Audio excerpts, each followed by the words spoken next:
Well, hey folks, Profiling Evil is going to break down the disturbing and rapidly developing unequivocal death case of 15-year-old Celeste Rivas Hernandez, whose body was found wrapped in plastic, hidden inside singer David's abandoned Tesla in Los Angeles. Now, new reports reveal that a second suspect has been tied to this case, and there are some crazy things unfolding on it. So let's examine the timeline. The digital breadcrumbs, Tesla tracking, victimology, suspectology, concealment behaviors, dismemberment analysis, and why investigators believe that more than one person was involved in this crime.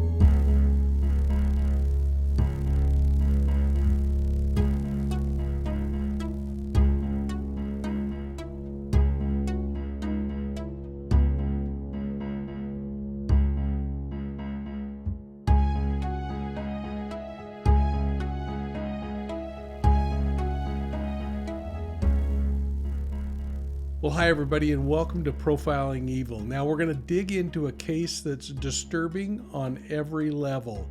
It's a case of a bright, talented 15-year-old girl who was found dead in the back of a Tesla. A Tesla that belongs to a rising music star known as David. He goes by the initials D, the number 4vd. Now this is a case with a timeline full of contradictions.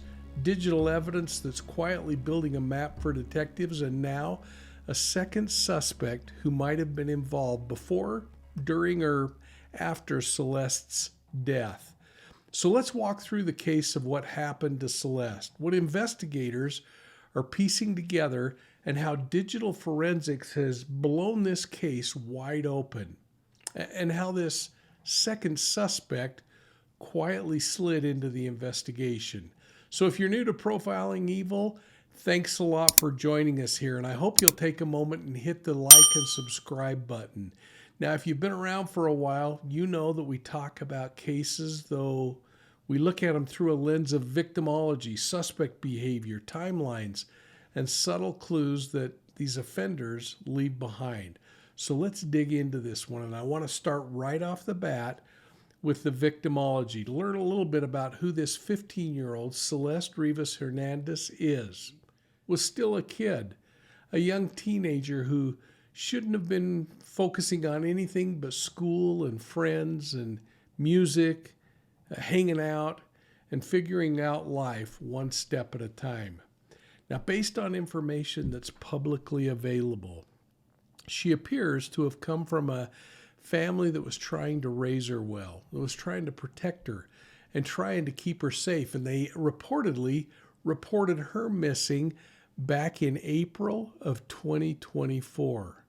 Now, what Celeste might not have understood about the world around her, and frankly, what a lot of teenagers don't recognize, is how dangerous certain places can be, like online spaces, where relationships can really race out of control quickly. And according to a developing narrative, Celeste had been communicating with people who were older than her. Now, whether this was grooming that was going on, just influencing, manipulating, or whether it was infatuation or maybe even coercion, we don't have all the answers. But the clues are pointing to a dangerous dynamic that was forming long before the night she died. Celeste wasn't some nameless victim. She was somebody's child. She mattered, and she deserves for her story to be told carefully and accurately. And at the other end of this discussion comes a guy that I'm going to put into the Suspectology case, David Anthony Burke, a musician who went by the tag name of David, D4vd. And if you haven't heard of him, and I had not, I'm going to summarize him a little bit. David is a rising young musician who has gained massive popularity online. He's got tens of millions of streams, strong Gen Z appeal, and a reputation for being the kind of talent who exploded out of nowhere. He almost became a household name overnight. Now, David is not some middle-aged predator lurking in the shadows.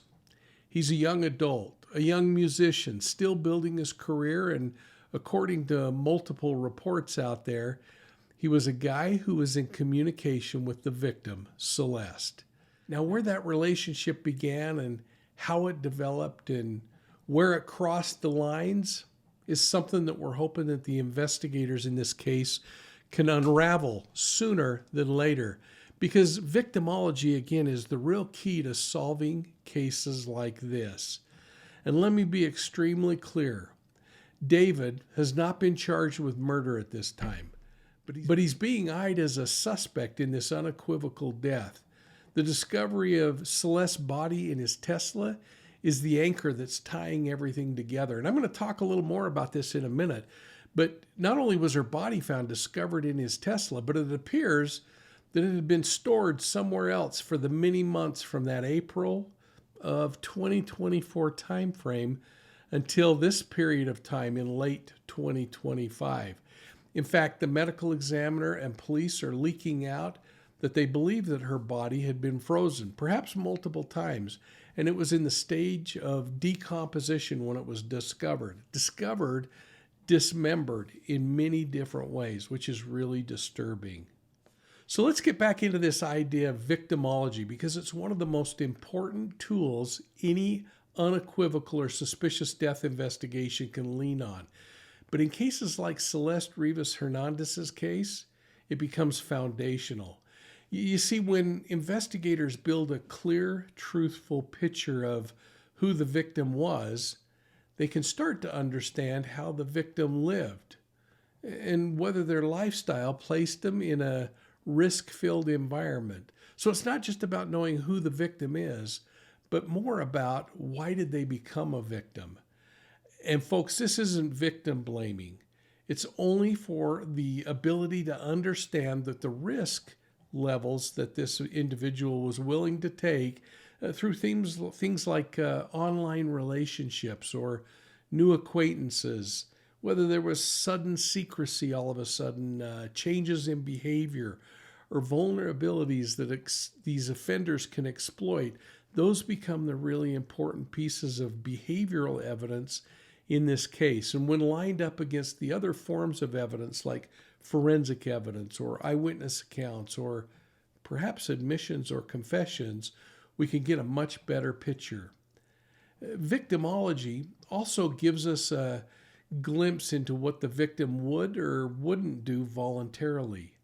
Now, this can help investigators determine whether the victim was entering a situation by choice, whether they were doing it under pressure or through some form of manipulation. And in Celeste's case, just knowing her age and her social circles and her online interactions can help investigators determine whether she was being groomed, was coerced, or targeted. And again, in these kinds of investigations, this is an unequivocal death investigation at this moment. We don't know what the cause of death was. In fact, the ME is saying we may never know because of the state of decomposition that her body was in. But it's important because when people die, they can die by a number of different factors. It could be something as simple as natural causes. I've become old and I've died. Or it could be suicide or an accident. And when we can't explain it through some of those methods, then we have to consider homicide. And by understanding who Celeste is, again, we can begin to theorize about who she was connected with and who would benefit from her being silenced. Because victimology will often identify the first ring of suspects and help bring to the surface the most probable person to be focused on. Now, the people who might have the most access to her or the most influence or those with the most to lose might jump to the surface. And in this case, understanding Celeste's relationships would help narrow down the people who might have facilitated her disappearance or moved her body or assisted in what might prove to be a cover-up. So whether Celeste's death is determined to be consistent with accident, suicide, or homicide, knowing more about her provides a baseline, a blueprint, so to speak, and a truth test of what really went on. So again, when you know who the victim is, you can move more quickly from identifying something in the story that doesn't fit. And in cases like Celeste's, places where the body was concealed, dismembered, abandoned, understanding victimology could be the thing that untangles the offender's ties to the victim's final truths. So let's begin by walking through the timeline that law enforcement has established thus far. And we'll look at it kind of carefully because this is where everything starts to make sense. In the beginning with that time of year, perhaps even April of 2024, we know that Celeste disappears. According to some media reports, her family starts reporting her missing at about this time, which means the family has gone more than a year without having any idea what happened to Celeste Hernandez. Now, the date is still under analysis, but one LAPD official who wasn't identified that I know of reportedly indicated that they thought that she died somewhere in the springtime of 2025. Now, that still got me a little confused because that means that this thing could have gone on for a year where she was away from family. Now, if in fact it was springtime of 2024, that might make a little more sense. But again, this is yet to be discovered. LAPD is being really cautious about the exact timeline, except for they know when she was discovered inside that Tesla in a dismembered state and decomposing. But again, this exact timeline is going to boil down, I think, to more about digital evidence than witness statements, unless somebody steps forward. Well, hey, folks, I actually wanted to slip a little something in because I've uncovered a little bit more information. This is a rapidly developing case, and I wanted to insert this information that I'm finding in some public reports because it's being suggested that during the search of the Hollywood Hills rental home where the singer David Anthony Burke had been staying, police have seized several items of evidence, including a computer and some other electronic devices. And this other evidence includes also something kind of interesting. They're trying to get surveillance camera footage from the area, and one report is suggesting that they have some exterior cameras on the house that he was renting that they're able to get some information off of. This is going to be pretty valuable information. It also appears that the victim in this case, Celeste Rivas Hernandez, was likely from Riverside County, California, reported missing as far back as April 5th of 2024, but seen in between those times. So it sounds like she may have been a little bit of a coming and going kind of a kid. Now, the Tesla where her body was recovered was actually impounded near David Anthony Burke's home on Bluebird Avenue in the Hollywood Hills area. So what I'm showing you here is a map that shows the United States to get you down into the California area. We're going to Hollywood, and we can see over on the far eastern side where Celeste's family lives.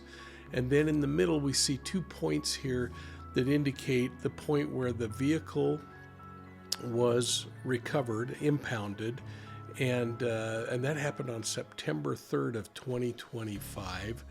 And very close to that is where Burke was living. The vehicle was taken to the Hollywood tow yard in the same Hollywood Hills area, and 5 days later, staff started complaining about a stench that was coming, a foul odor coming from the vehicle. When they inspected the vehicle and opened up the front trunk of the Tesla, they discovered Celeste's body.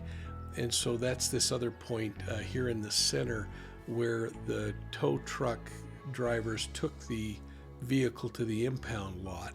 Now, what's really interesting is police also appear to be focusing on an overnight trip that Burke may have taken to a remote part of Santa Barbara County, which is further to the west, and that happened earlier in the spring of 2025.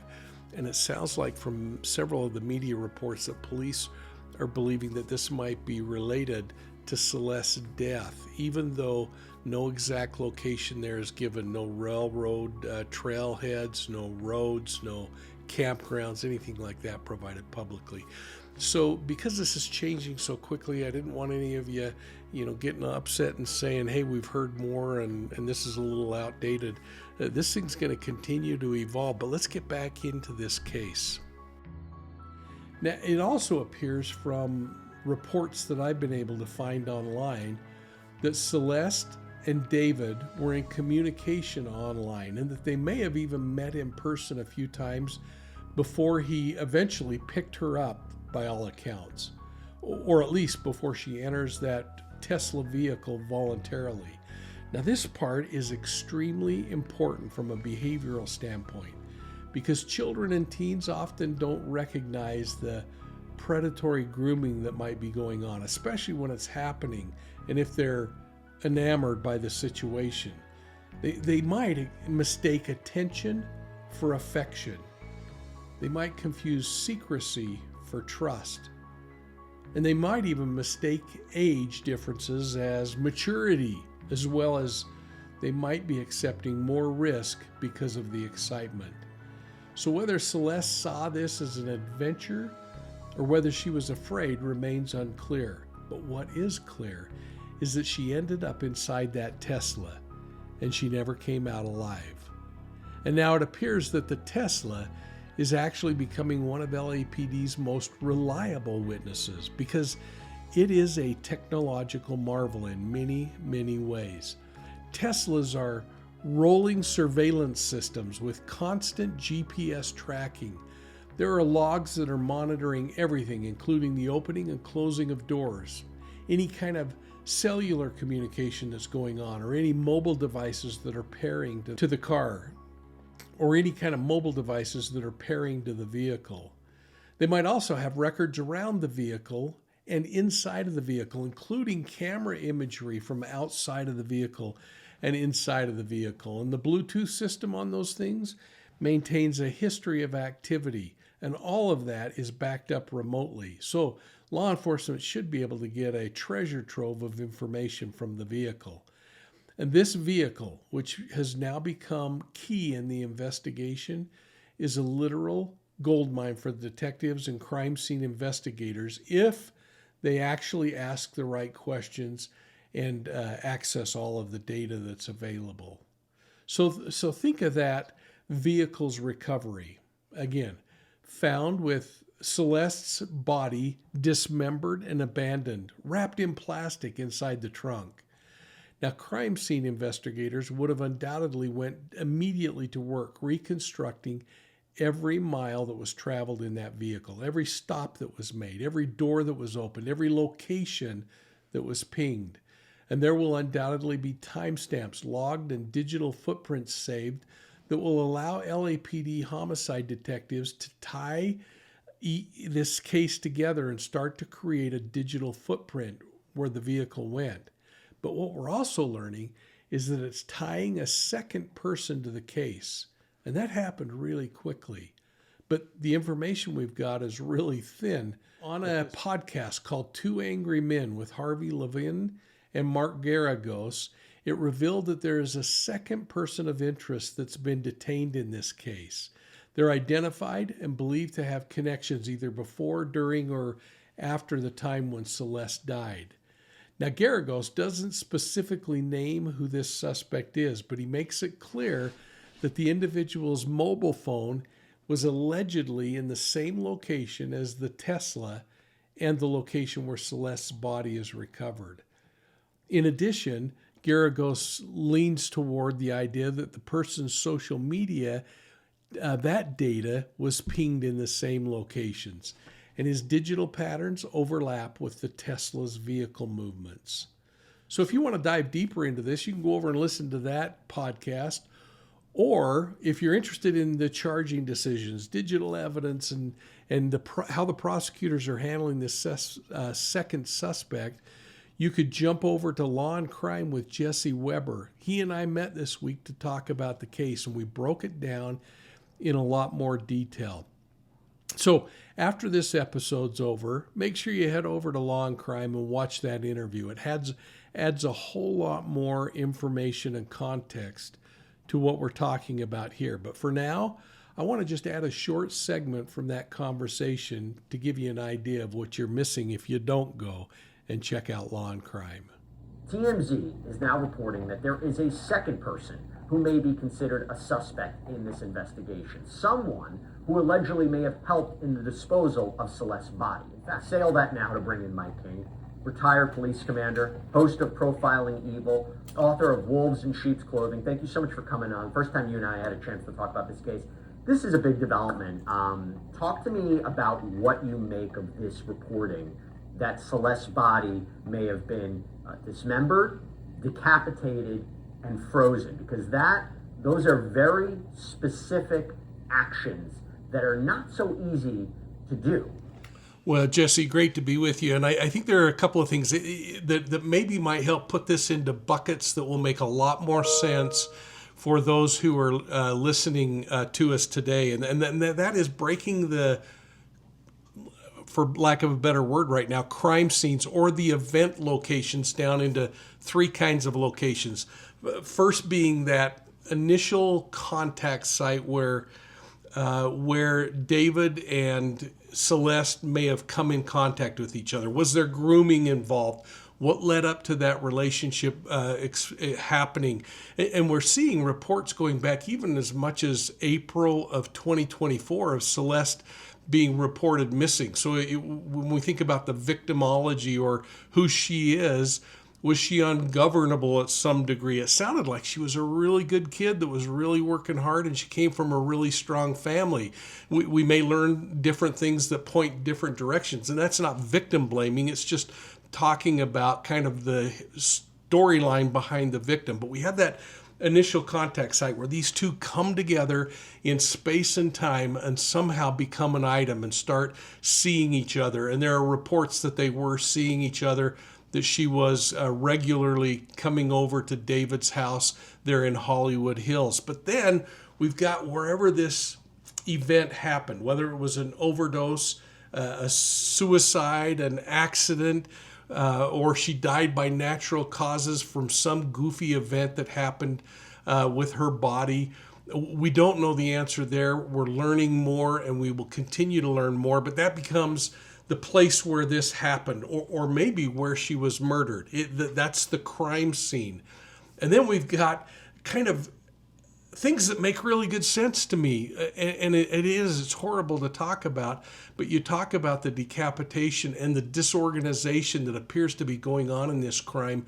And all of a sudden it makes sense that we're hearing now that there are frost burns and freezer burns, things that would indicate that that body not only had been dismembered, but that had been frozen. And if it's that refrigerator freezer in the house or a freezer in the garage or some other place, it makes sense if they were so disorganized in either trying to hide her body or hide a crime that they may try to dismember her and freeze her there. So all of this leaves us wondering if this second person might have helped conceal Celeste's body. If this second person might have assisted with her disposal, perhaps even in her dismemberment.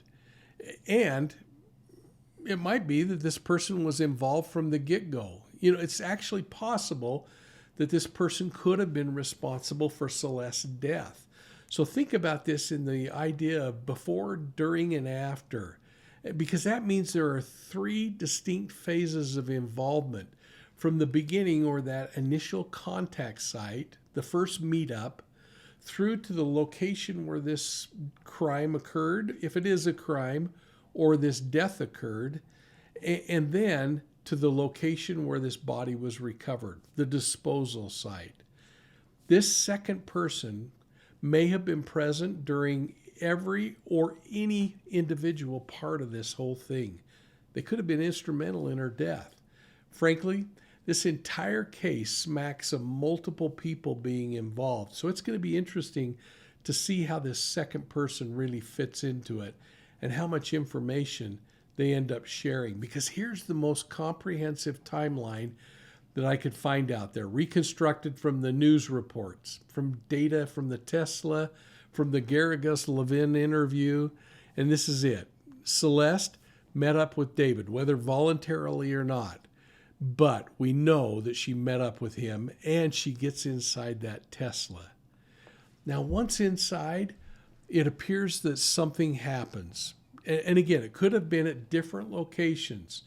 And it's possible that she could have died inside that vehicle. We just don't know if she died due to violence, an overdose, accident, or maybe intentional harm. But we do know this. Her body was later discovered wrapped in plastic, dismembered. The concealment appears intentional. This is not a freak accident, which means that it kind of points back to David and this mystery number 2 suspect. Now, we also know that the Tesla moves with the body inside the vehicle, and digital forensics on that suspect number 2 are leaning toward the theory that the second suspect was inside the vehicle, or at least following closely behind it. And this is powerful circumstantial evidence. Now, it also shows that the Tesla stopped at a Hollywood Hills location in a low-traffic, quiet area where investigators believe that Celeste actually died. Now, this is all stuff that's being pieced together from a little bit given here and a little bit given there. It may end up being completely wrong, but it's starting to feel pretty comfortable, and it makes good sense. The Tesla was then abandoned with the body inside. Now, Celeste wasn't dumped somewhere initially, although this idea that she was frozen could suggest that she was transported somewhere and frozen until a later point when they tried to dispose of her body.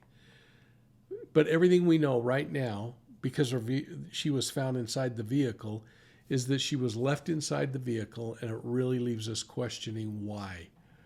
And I really think this is worth exploring because it tells us a lot about the mindset of the people involved in this thing.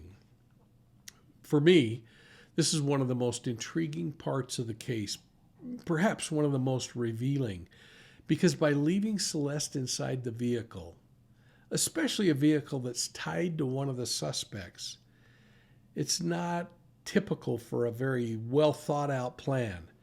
And there are a couple of behavioral possibilities to explain this. And first and foremost is that the suspect, or the person of interest in this case, might have panicked when this young girl died, either by accident or by the hands of a killer. Young and inexperienced offenders and people will often panic after a death. They'll freeze, they'll run, they'll make impulsive decisions. They're not thinking. Now, we call this disorganized behavior. And this event occurs because they start making all kinds of mistakes as they flee the scene, trying to somehow fix it. They don't understand the power of digital evidence, and they hope that by simply ditching the car, that they can ditch the problem. But the problem is the car ties back to David. Fleeing a crime scene might buy time initially. Abandoning that car might buy hours or days before the discovery. But in this case, it went on much longer. And it might be just an indication that that suspect needed time to go somewhere and phone a friend to get some help. Suspect number 2. This is again where the before, during, and after person might fit this crazy puzzle. Well, this second suspect could have been tasked with getting rid of evidence or finding a suitable site to dump the body. It may have been asked to help the offender create some kind of an alibi.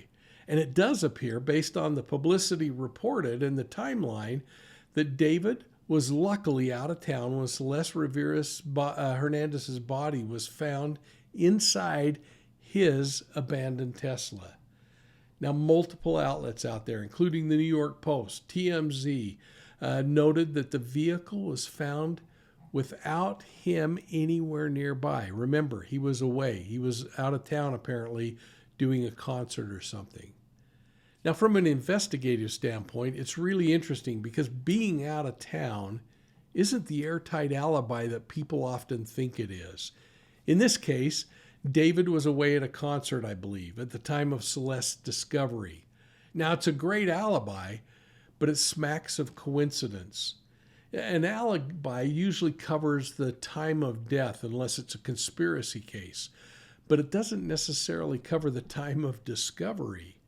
So if Celeste died before he left town, then his travel schedule doesn't clear him. It tightens the window that investigators need to look at and try to resolve.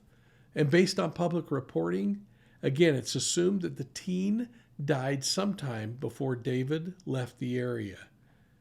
So leaving town can start to look like distancing behavior. And in cases like this, police won't just look at where he was, they're going to examine the timeline.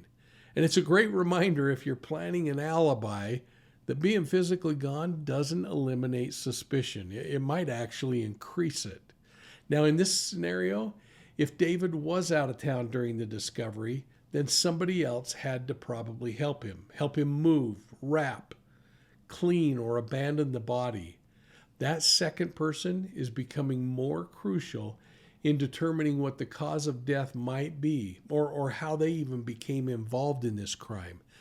This is great for the investigators, though, because suspect number 2 might turn on the instrumental person or the primary suspect, especially if they crack under the pressure of a homicide interview. You see, in high-profile cases like this, especially when there's digital evidence involved, investigators already have all kinds of forensic, physical, and other evidence in hand. And I think that includes phone data on the suspects. So yeah, David was out of town when the body was found, but that makes it interesting. And it doesn't really help him. You know, I also find it interesting that Celeste was found dismembered, because that tells us an enormous amount about the killer's psychological state and the intent they have, because offenders will usually cut a body apart to make it easier to conceal the body or to transport it or identify it. It also suggests a disturbing amount of emotional distancing. It suggests planning after the death to increase the suspect's chances of getting away with the crime. So think this through, because nobody accidentally dismembers someone. It takes tools. It takes intent. It takes time to dismember somebody, and it takes a whole lot of proximity. These dismemberments are physically difficult. They're messy. They're complicated, and they take time. So in the end, the real hero of this case might not be a human witness. It might just be the metadata. Things like cell tower pings, social media posts, vehicle telematics, because all of them are going to create a series of breadcrumbs, and those breadcrumbs will build a geographic map that testifies to what happened, where the vehicle went, where things happened. From a profiling perspective, there's also something kind of interesting that I think stands out. It doesn't appear that David ever reported that car stolen, and that speaks loudly to me. He hasn't given any public explanation about the young girl's disappearance. And according to several reports I've read, he's not cooperating with investigators. Now, perhaps he's already talked to legal counsel and they've advised him not to, but it is glaring. It's not a crime, but it's glaring that he's refusing to cooperate. You know, it reminds me of some of the behaviors I talk about in my book, Wolves in Sheep's Clothing, where we explore things like how groomers build trust, how they introduce secrecy, establish exclusivity, or create emotional dependence before exploiting vulnerabilities. And everything we're learning about this case fits that pattern. In Wolves in Sheep's Clothing, I talk about how predators use digital spaces to shape victims' worlds until the victim no longer recognizes the dangers. And this case appears to run along those same tracks. Celeste was young. She was vulnerable. And someone, or several someones, use that to their advantage. So as of today, it appears that LAPD is pursuing 2 suspects in this case. One, David, who's under an intense review, and the second, unnamed suspect, who's bubbling to the surface. And the timeline will continue to expand, and digital evidence will likely drive out more of the discoveries. This case is far from over, and the charges could escalate dramatically as it goes along. Personally, I think we're only in the beginning. So thanks for sticking around to chat about the case of 15-year-old Celeste, who was discovered deceased and dismembered in an up-and-coming musician star's vehicle. This child deserves so much more than what happened to her. These cases are heavy, but as we come to understand victimology and suspect behavior and how offenders manipulate their victims, perhaps we can protect the child next door or the child within our own family. And I hope you'll put your comments down below and weigh in on each other's thoughts. Make sure you're looking for Profiling Evil on Facebook, Instagram, YouTube, Twitter, TikTok. And if you like audio podcasts, folks, get your true crime on the go by checking out Profiling Evil's audio podcasts on your favorite podcast platform. And make sure you're hitting that subscribe button and you're hitting like and you're giving us a thumbs up and you're sharing us with your friends. And please, talk to your kids, talk to your grandkids, talk to your friends about online safety and try to teach them to recognize the red flags. And most importantly, trust your instincts. I'm Mike King and this is Profiling Evil. We'll see you soon at the next crime scene.